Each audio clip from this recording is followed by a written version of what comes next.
Alright, let's talk to the Sunday friend. Welcome back, everyone, to Disco Elysium. You're here with Realm Lefevre, otherwise known as DraxxKraven. I did my intro backwards.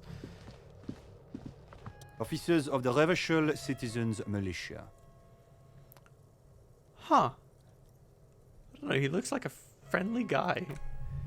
His hands are clean and well manicured. This is a man who knows the importance of appearances. My name is Charles Villedron. I am an official with the coalition government. I work for the Institute of Price Stability on assignment from Sir Leclerc.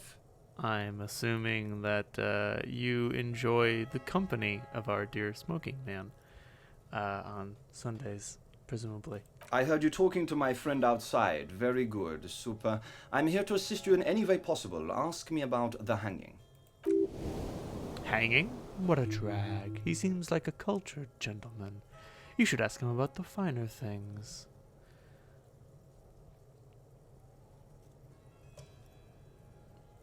Before we get to that, tell me where you got this beautiful silk robe from. Oh, we got it from an atelier in the East Delta Commerce Center. Personally, I think it's a little culturally insensitive, but the material is great. Sadly, the shop is now out of business.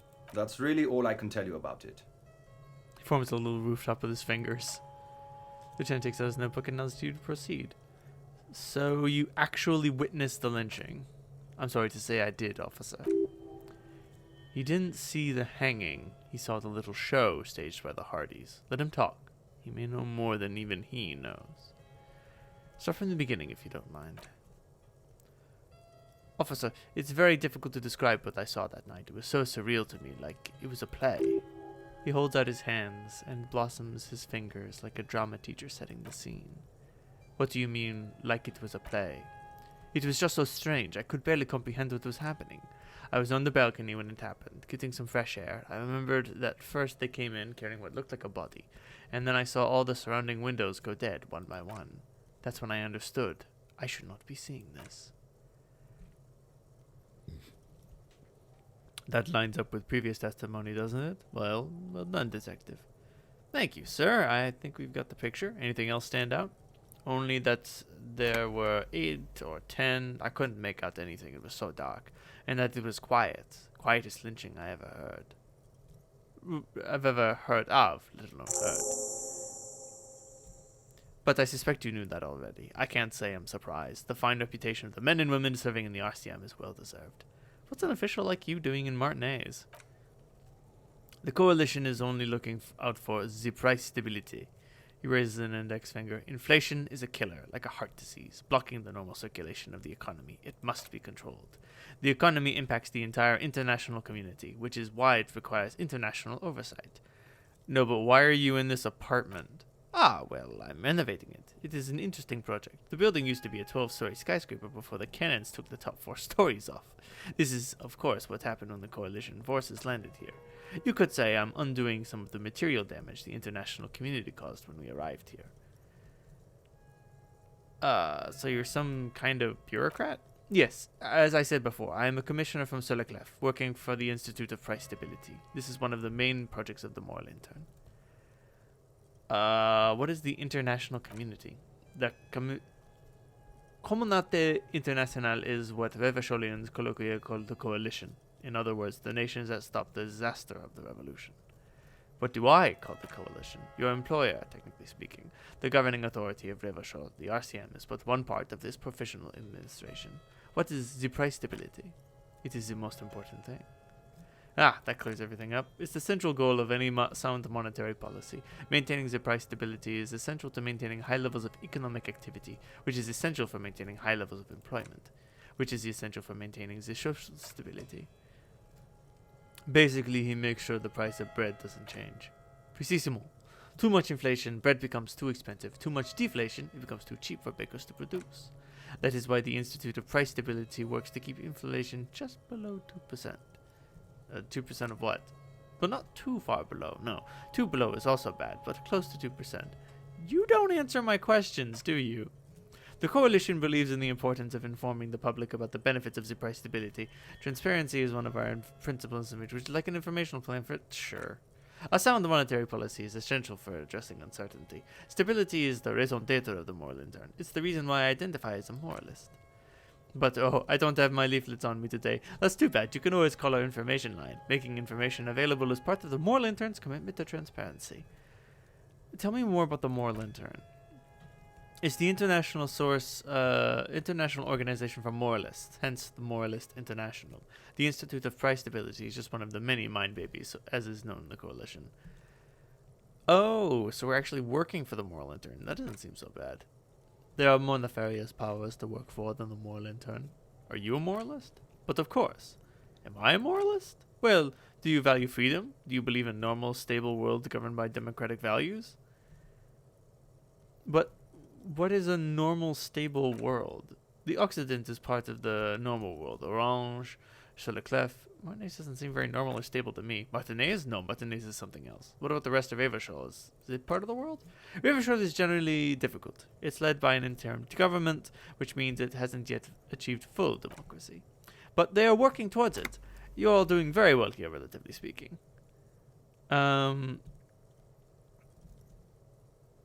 Democracy is a meaningless sham as long as the working class is under the boot heel of capital. Of course, the detective's personal views do not represent the views of the RCM. Ah, my friend, but the lesson of the revolution is that communism does not work, my friend. It didn't work because the coalition crushed it violently. Oh yes, the big bad coalition crushed the revolution. Tell me, if the revolution was succeeding, would it have been crushed so easily? Are we really so bad for wanting compromise, peace and prosperity on reasonable, achievable terms? Ask yourself that. Okay. We were so good at defeating the revolution because we were so good at defeating the revolution? Like we already know that socialism is about failure. So like fuck off, Sunday friend. Tell me about Sur-le-Clef. What is there to say? Sur-le-Clef is a modern, urbanized country that measures very high in the Human Development and Freedom Index. Mostly, though, it's known as the executive heart of EPIS. Moreover, it is a great sponsor of less emerged countries. Revachol is only one of its many darlings whose progress it supports and cherishes. Darlings? That can't be an official assignation. What makes Revachol Sur-le-Clef's darling? Because a great percentage of Revachol's culture hails from Sur-le-Clef, its language, its people, its cuisine even, or at least in the downtown La Delta area. Jamrock and other parts of the international zone have been mercifully spared of Sur-le-Clef's love for meatballs and mashed potatoes. Alright, let's talk about something else. Can you tell me about your friend? Ah, my friend. My friend is a good young man. His family immigrated here from Kedra, and life has not been easy for him, but he understands the importance of education. He has taken his future into his own hands, and that's all that matters. You still haven't told me who he is. Sorry, who? Your friend, the smoker on the balcony. We were just talking about him. But I told you, officer, he's a bright young man here to pursue his education. Education is the foundation of our future, especially the arts. It is the cornerstone of our civilization. Fuck! This guy is a total politician. You cannot get a straight answer out of him. So all you can tell me about him is that he's here to study the arts. He's deeply enmeshed in the study of fine arts, yes. As though you weren't envious enough of the boy as is. Which arts? He's a truly free spirit. He likes all the arts. Perhaps graphic design, printmaking? Who knows? The world is open wide for a talented youth like him. So basically you don't know anything. You're his fuck buddy and you don't even like know who he is. And like, hey, that's fine. Sometimes you just want to bone down, but don't play like you're fucking friends, okay? What is Kedra? Kedra is a candidate member of the EPIS, but between you and me, their potential membership is a more contentious issue. That it's never going to happen. They entered negotiations in 21, it's been pending ever since. What's the EPIS thing? EPIS is a very special program developed by the Moralintern to support certain Occidental nations. It began as a unified system of weights and measures, which proved to be a wild success. Nothing but kilograms and centimeters, as far as the eye can see. God, yes, sweet standardization, the backbone of rationality and commerce. It was such a wild success that we expanded it into an economic union for the processing of steel, another success.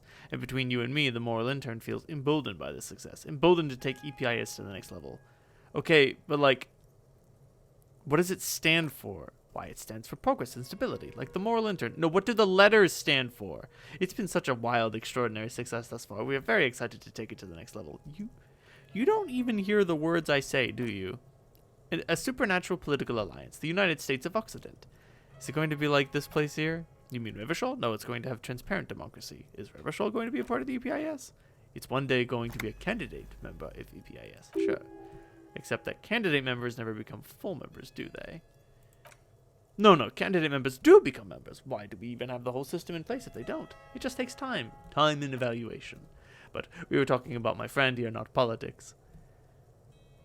What are you doing in this apartment by yourself? I'm just enjoying the view. What view? It's dark outside. Listen. A baby is crying in the neighboring apartment. Waves crashing in the distance. The sound of the sea below. Someone's baby is bawling its eyes out. No, listen. The Indian Bay. What about it? This place used to be a luxury accommodation before the revolution. Apartments, of course, were much bigger then. A few walls have been added here and there, leaving some of the tenants without a private bathroom or kitchen. But the million real view stays. You can't take that away. So I was asking about your friend. My friend comes and goes. I'm sure you'll see him around. He's a busy bee. A busy bee? What an odd choice of words. Alright. I'm out. Bitch. Fuck. Do you have everything you need from me? I'm afraid we won't have the chance to speak again once you leave. Thanks for the heads up, but my work here is done. Of course, I'm glad I could help.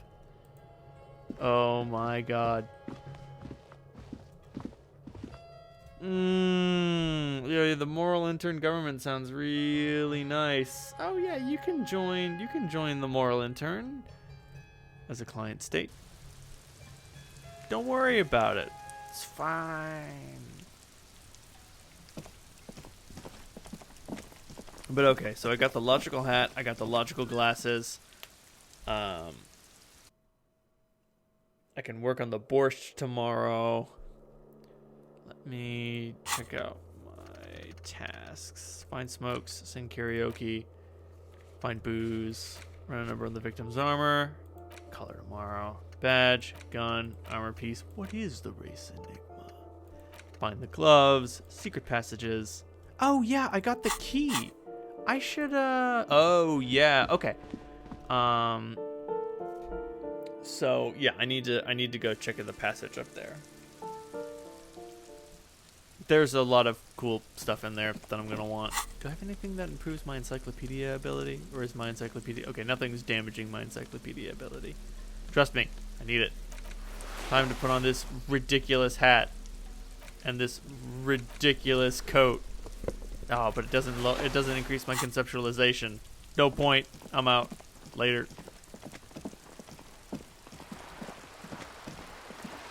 Someday I'll be ready to tell Cindy about my delightful dream. Well, talking to that politician didn't give us any additional information, but, you know, it did give us a greater idea of what the Moralintern is like. It's trash. Okay, it's not total trash. It keeps the price of bread stable, but it's not really doing anything. You see a heavy steel door with a prominent dimple lock. It's painted blue. You immediately feel drawn. Blue is for the mystery. The key fits the dimple lock. It takes a bit of effort to turn it after all these years, but then the lock clicks. Dust rises before you like mist. A tomb, haunted by regal spirits from distant ages. No, smells like engine grease and cut wood. A workshop. Just as the key said. Welcome to the pinball workshop. The pinball says Franco-Nigerian. The theme is horses and swords. The pinball is white Diora. The black glass shows a female figure in mourning. All these mesmerizing machines just waiting to be plugged back in and played. Feels like it might jump back to life any moment. The lights illuminating the white-robed woman. What's white Diora? Some kind of inane pinball theme, probably related to Messina during the DeLorean age. The history themes are the worst. The Lieutenant grimaces looking at the machine. How about we fire up one of these bad boys and play some ball? You can't fire them up, they're broken. Only that one machine in the main hall works, the Royalist pinball. What a dumb name. If they weren't broken, he would kick one of these machines by now. Oh boy. Sounds like you don't enjoy pinball, Kim. No, I love it. I love pinball. Who doesn't love pinball? Let's keep moving. What about the other one, the Franco-Nigerian ball? Want to play that? No. Alright, let's see if I can succeed on this encyclopedia roll. Come on! No! Shit. It's strange that he doesn't like pinball. Kim here is Saolite. His people are incredibly dexterous, and they are all love pinball. As a matter of fact, didn't you guys like invent pinball? Us guys? Stop. No matter. This is a failure. I'm failing and I'm going to stop. Okay, I don't like pinball because I had to learn it to do it for an undercover job at a pinball ring, and it's a lame, boring, and unchallenging game. We can move on now. Super, tip-top. This went pretty well, all things considered. Huh. It's only a little racist. The note, NB, the spare key is tied to the bush outside the corner room window. Whoa, $5? Damn.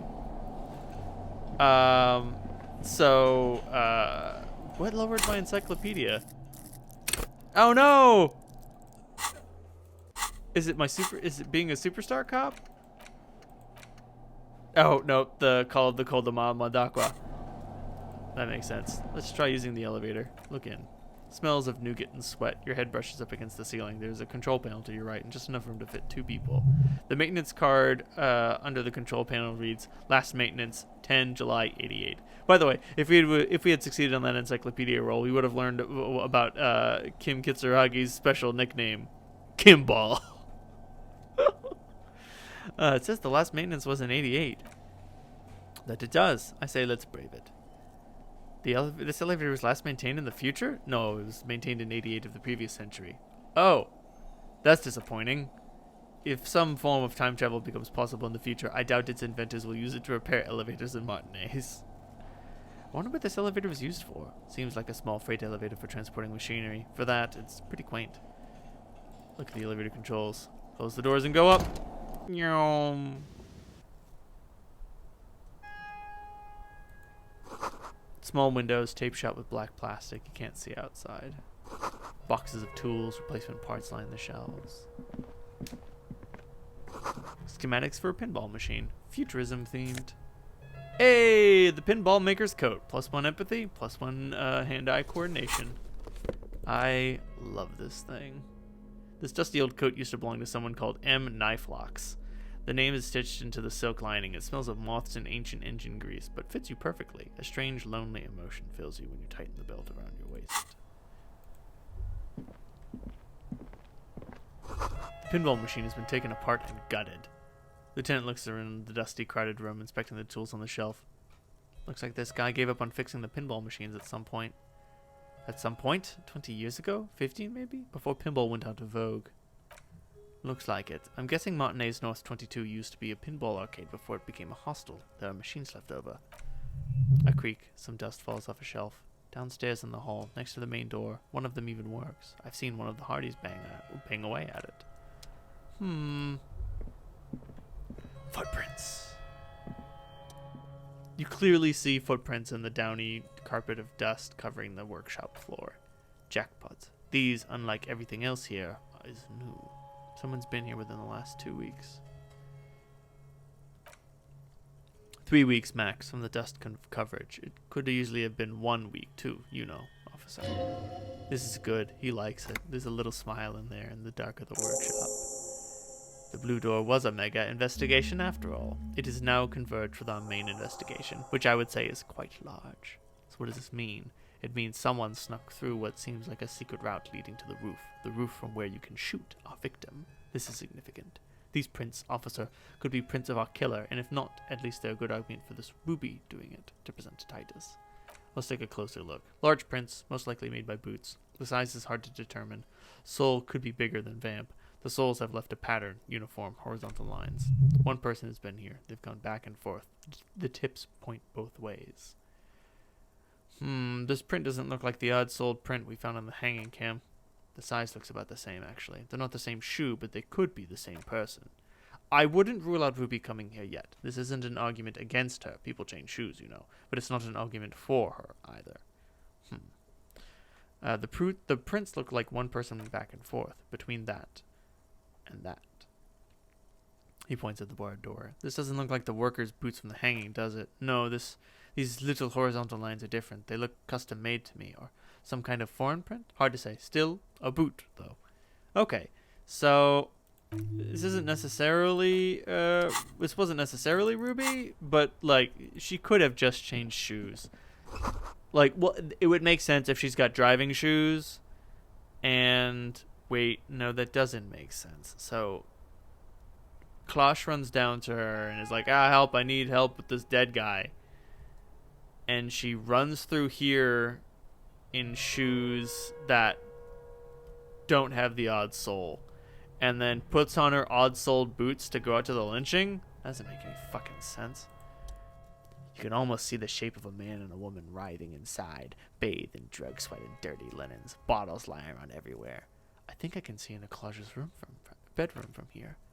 You can barely see through. Better not jump to sensationalist conclusions here. The footprints on the floor, however, definitely suspicious. Boring footprints. I want to jump to sensationalist conclusions. What were those people doing in there? You lean closer to the people instinctively. I bet they're doing something quite unnatural there. Sensationally unnatural. Thought complete. Oh, hey. While we're here,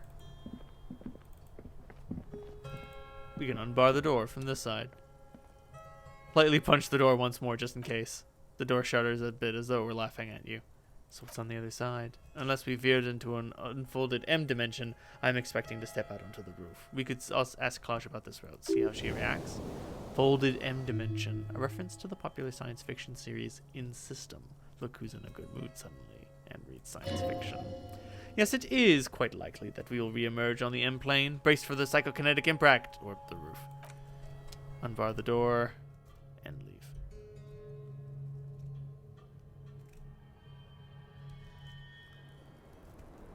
And we will reveal this information to Klosh in just a moment. Next time on Disco Elysium. Good night, everyone.